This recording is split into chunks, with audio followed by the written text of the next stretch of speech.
Welcome to my channel Starlight Sci-Fi Stories. Thanks for watching. Please like and subscribe.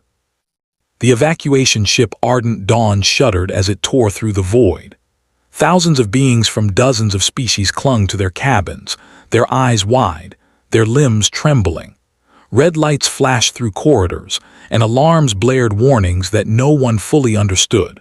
Outside, the dying star's supernova fire raced toward them, a cosmic storm that could vaporize the ship in seconds if they faltered. In the chaos, a small maintenance shuttle broke from its tether, spiraling toward the ship. The AI's voice cut through the panicked comms. Warning, object on collision course. Potential impact in 30 seconds. The crew barely had time to react. Lights flickered as the shuttle slammed into the hangar bay. Metal screamed under the force and the ship jolted violently. Doors warped. Fire alarms blared. Smoke filled the lower decks. Amid the chaos, a single figure emerged from the wreckage, a human. He was small, barely conscious, his suit scorched and torn. Limbs trembling, he dragged himself to the nearest wall.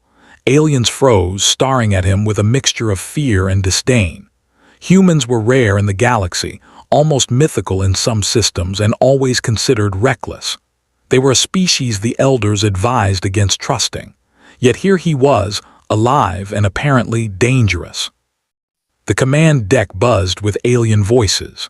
The leader of the council, a tall, bioluminescent being with translucent wings, spoke first. "Leave him, we do not have time for humans. They are trouble, they always are." A smaller, insected officer scuttled forward. "But the object has manually overridden our internal systems. If not for it, several decks would be depressurized." The leader's eyes narrowed. "What do you mean?" The ship's AI interrupted, its calm, mechanical voice cutting through the tension. "Analysis. Unknown human has manually overridden 3 failing systems. Ship integrity stabilized by 14%. Systems would have failed in under 4 minutes. The council fell silent. Every alien present knew the AI never lied. The human had saved the ship while unconscious. No one spoke. Every second that passed highlighted the absurdity. The species they distrusted the most had performed the miracle they needed. The human's eyes flickered open. He breathed heavily, scanning the hangar, noticing the alien crew observing him like predators. Slowly, painfully, he pushed himself to his feet, one hand against the wall. His name was Eli Torres, a systems engineer from a small research station orbiting the doomed star. He had stayed behind to repair a communications relay when the evacuation began. The resulting crash was accidental. Yet his instincts, honed over years of human improvisation, had triggered the overrides that saved the Ardent Dawn. The tall, bioluminescent leader studied him carefully. "He survives, but why? Humans are fragile." Another officer hissed. "His action saved us, fragile clearly not." The leader did not respond immediately. Instead, it gestured to the AI. "Confirm. He alone stabilized our failing systems." "Confirmed," the AI replied. "Human intervention required. No alien crew member capable." The leader's wings pulsed. "Interesting, dangerous, but interesting." The ship in turmoil. The ship's corridors were a nightmare of confusion. Fire suppression systems hissed as smoke lingered. Alien engineers scurried to repair damaged conduits. Panic spread faster than the emergency lights could illuminate. And in the middle of it all, Eli limped toward the nearest maintenance console, instincts kicking in before he fully understood the situation. He touched the panel, fingers moving in ways no alien would have considered safe. Sparks flew, but the lights stabilized. Systems hummed, returning to life. Nearby crew members stepped back, jaws dropping as he moved, but no one dared approach. Humans, the legend said, survived anything, and Eli proved it in moments. He muttered under his breath, "Come on, hold together, hold." A voice called over the comm, "Unknown human, identify yourself." Eli's voice was hoarse. "Eli Torres, systems engineer," He swallowed, wincing as his lungs burned from smoke. I was at Station R9. Station R9, an alien asked. That system is already evacuated. Why did you remain? Eli closed his eyes. I had to fix the relay or communication would fail. I couldn't leave it broken. The aliens exchanged glances. Such dedication, such stubbornness, was not typical. Most species valued survival above all else. Humans valued survival, yes, but not without principle. Human ingenuity. The next crisis emerged almost immediately. Sensors detected a radiation surge from the dying star, far stronger than predicted. The ship's shields were failing. Alien navigators calculated that the ship would need to drop out of hyperspace or be consumed. Eli walked into the navigation chamber, ignoring the gasps from the alien crew. You don't need to slow down. You can ride it, full power. The leader's voice trembled. You are insane.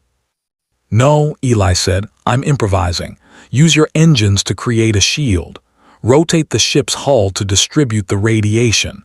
Divert power to the outer plates. You'll survive. I've done this before. A young alien technician piped up nervously. That is impossible. You would burn up. Eli glanced at him. Better to burn up trying than to freeze waiting. Follow my calculations. Do exactly as I say. The aliens hesitated, fear etched on their faces, but they obeyed. The engines roared, radiation deflected, hull integrity stabilized, sweat or its alien equivalent dropped from every brow. Eli's plan worked. He collapsed afterward, leaning against the nearest console. His breaths were ragged, but he smiled faintly. See, humans survive. Suspicion and awe. Not everyone trusted him. Some alien officers whispered about sabotage. Some muttered about how fragile he seemed despite the miracles he performed. Humans are reckless, they said. He will destroy us all. Yet each time he proved them wrong. He repaired failing life support systems using scraps from storage. He rewired damaged engines with nothing but wire, tape, and intuition. Each success only deepened the tension.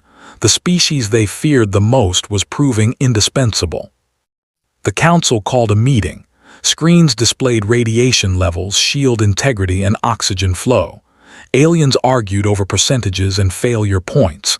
Eli entered, quiet but confident. You don't need more data. You need action. Follow my orders. Adjust the shielding array. Divert auxiliary power to the hull nodes. Life support will stabilize. Murmurs erupted. He commands a human. Yes, the AI confirmed. His calculations are precise. Non-alien intervention required. The council fell silent. There was no denying it. The human, fragile in appearance, had saved their ship twice. Rising tension. Despite his heroics, Eli knew the ardent dawn was far from safe. Debris from the supernova threatened to collide with them. Navigation systems were damaged. Life support could fail at any moment if the radiation hit too hard. Each second was a choice between survival and disaster. And the aliens still looked at him with suspicion. He was not trusted. Even now, the whispers circulated. He saved the ship, but what if he is planning something? Humans are unpredictable. We cannot rely on him. Yet without him, we would be dead. Eli felt a pang of something familiar, loneliness. He was used to being underestimated, overlooked, even distrusted. But in this moment, it was heavier, not because he feared for his life, but because he was the only human among thousands of aliens who depended on him, and many would never acknowledge his worth. Small victories. Despite the tension, small victories began to accumulate. Radiation levels dropped, systems stabilized, and the alien crew started listening, not entirely, but enough. They watched as he moved methodically through corridors, fixing nodes, stabilizing arrays, checking calculations. A young alien technician, a small amphibious being named Leary, finally approached him. Human, your method, it works. I do not understand, but it works. Eli smiled faintly. I'm not magic, I just see problems and make them work. You'll get it with practice. Leary blinked in astonishment. You care to teach me? Eli shrugged. If you can keep up. For the first time, someone on this ship treated him not as a threat, but as a colleague. It felt strange, comforting. Cliffhanger transition. As systems hummed with newfound stability, sensors detected something worse. A massive debris storm from the exploding star was converging on the ship's path.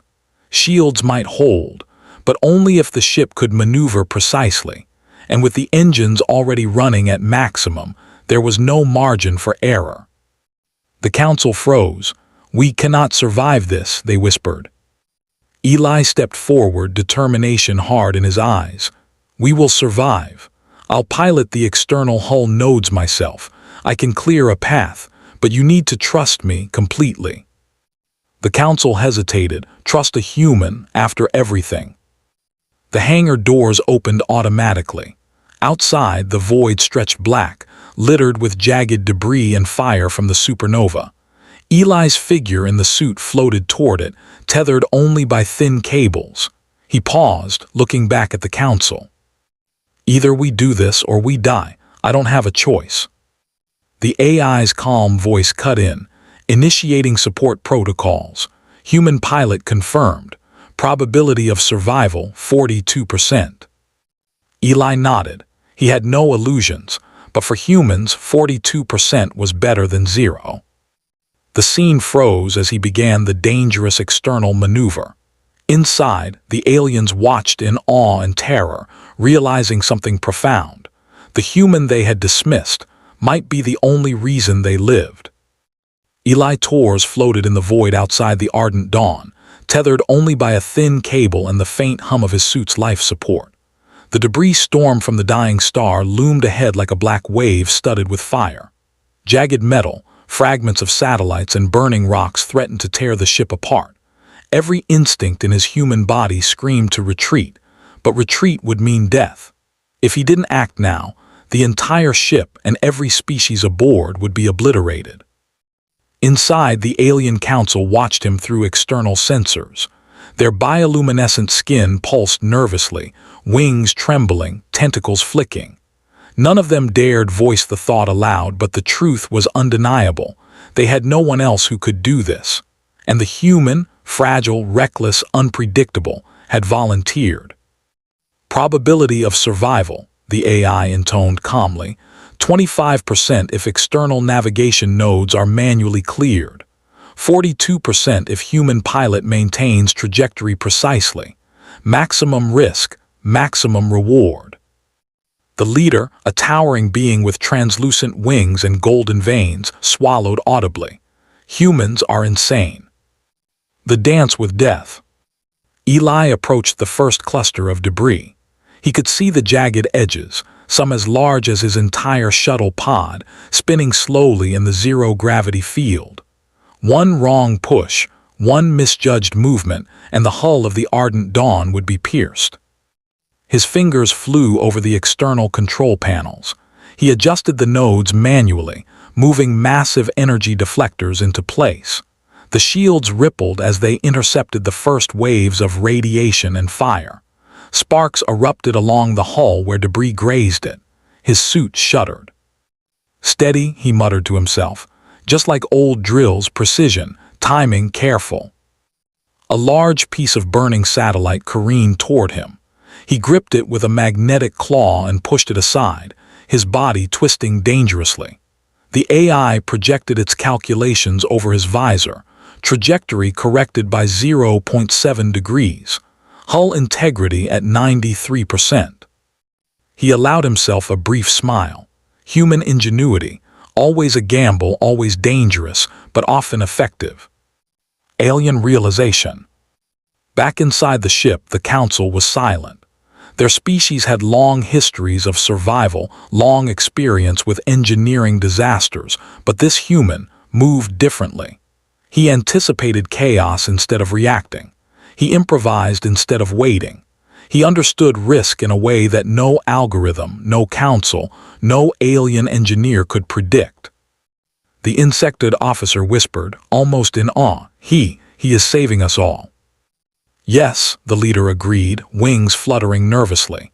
And he will almost certainly die doing it. Humans, they do not calculate probability as we do. They act. Another officer, small and amphibious, trembled. They risk themselves to protect others. Why? The leader's eyes softened, if an alien could soften. Because it is what they are. Humanity survives not by strength, not by armor, not by fleet. Humans survive because they refuse to accept that anyone, especially strangers, deserves to die if they can prevent it. Eli's struggle. Back in the void, Eli reached the most dangerous part of the storm, a spinning field of molten debris, energy arcs slicing unpredictably through space. Every movement had to be precise. One slip, and his suit would be torn open, his oxygen vented into the void. He adjusted the external nodes again, and the shields flared to life. A fragment struck the shield directly, sending a shockwave through the hull. He staggered, tether cables stretching to their limit, but he held fast. His human heart pounded, adrenaline sharp in every vein. "Come on, just a little more," he muttered. Sweat, or what passed for it in the suit, trickled down his forehead. Each breath was measured, each movement deliberate. Humans were built for endurance. We survived deserts, oceans, storms, and cold because we adapted. And here, floating in a vacuum, Eli adapted again. He pushed through the final cluster of debris, manually adjusting deflectors and shielding nodes with a speed and precision that stunned even the AI. Sensors indicated the last fragments cleared, the main hull shields holding against radiation and collisions. A beep on his suit signaled, hull integrity stable, life support operational.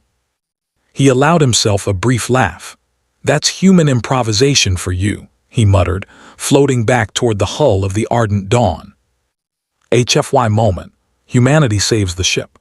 As Eli re-entered the ship's airlock, aliens crowded the observation ports, silent and watching. The leader's wings trembled slightly, a mix of awe and relief pulsing through bioluminescent veins. Eli removed his helmet. His face was blackened with soot, sweat streaked across it, but his eyes were bright. "It's done," he said simply. "The ship she'll hold, you're safe." Silence. Then one of the amphibious officers spoke, voice trembling. You saved us all, every life by yourself." Eli shrugged. "I just did what I had to. You would have done the same if it were your crew." The leader stepped forward. "No, we would have calculated risk, evacuated, preserved ourselves, but you risked everything, and yet you live. Humans are remarkable." Eli smiled faintly. Sometimes surviving isn't about being smart. It's about refusing to let fear win. Council recognition.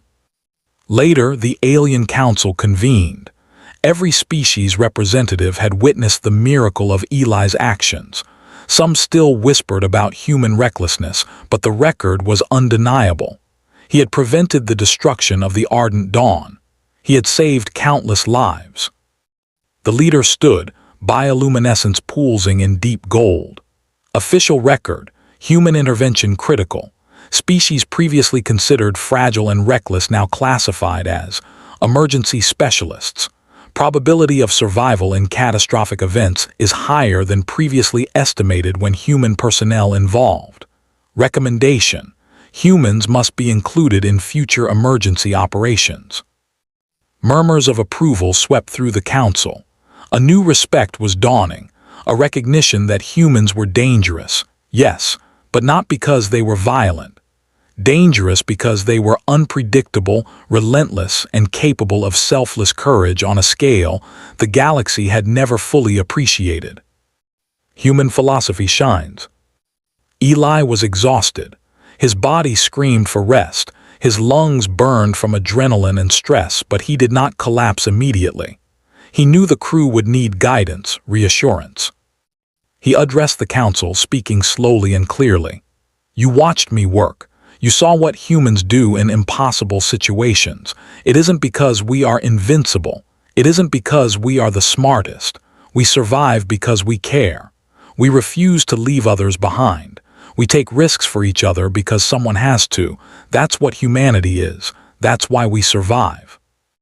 The council listened in silence, wings trembling, tendrils coiling. Every species aboard the Ardent Dawn understood something profound. Humans survived not just for themselves, but because they would refuse to abandon anyone else, even strangers, even aliens. Resolution, respect earned. Eli walked through the ship corridors after the crisis, greeted by cautious but sincere nods from alien engineers and officers. A few even approached him directly, asking questions about the systems he had repaired, seeking guidance, wanting to learn. He paused by Leary, the young amphibious technician. "You ready to learn?" he asked. Leary nodded, eyes wide. "Yes, teach me, human, show me how you survive." Eli smiled. "You already have the first lesson. Care more than you fear, that's step one." Even the council recognized it. Humans were not the most advanced species by technology or size, but when it came to ingenuity, adaptability, and moral courage, humans had no equal. The Ardent Dawn continued its journey through the remnants of the dying star system. Outside, the universe stretched cold and infinite, but inside, the crew, aliens and human alike, felt a new warmth. The leader, wings folding slightly, addressed the assembled species. "Remember this day. Remember what a human has done for you. Not with weapons, not with superior intellect, but with courage, with heart, with humanity." Final HFY moment. Eli stood by the observation deck, staring into the burning starfield behind them. One of the youngest alien crew members approached him. "Why did you risk yourself for us?" Eli's eyes reflected the dying light. "Because that's what humans do. We survive not just for ourselves, but for anyone who can't survive alone, even if they're strangers, even if the odds are impossible. That's the difference humans make. That's why we exist." The alien nodded slowly, understanding something deeper than words. "Then, humans are not just a species. They are a force of life." Eli chuckled softly. "Force of life, huh? I'll take that." The star system burned behind them, gone forever. Yet the ship sailed on. And humanity, small, unpredictable, relentless, had ensured that countless lives continued. Somewhere in the galaxy, the record would read, "Do not underestimate humans. They survive. They care. And sometimes they save everyone else while doing it." Eli smiled, tired but proud. He had been left behind, forgotten, considered fragile, but in the end he had proven what humans always did when the universe demanded it. They survived and they saved others. The Ardent Dawn sailed on, and humanity's story, resilient, brave, unstoppable, was just beginning. End.